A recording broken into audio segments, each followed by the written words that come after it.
Hi followers and friends, nandito ako ngayon sa Didio Island. Ala Boracay, ang ganda ng Didio Island guys.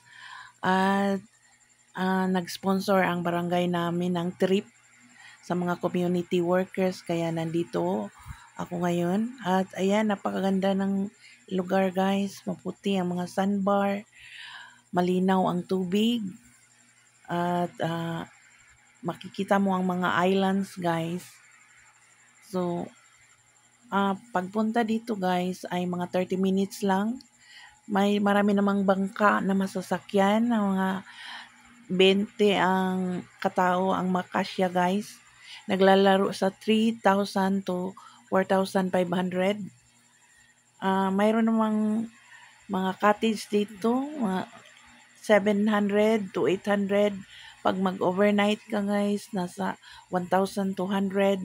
May mga tent sa mga nag-overnight, pwedeng mag-rent. May tubig din naman na 50 pesos ang container.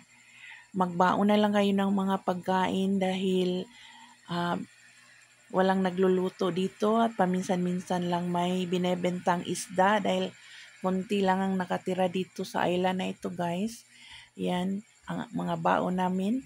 Pakibakas naman guys.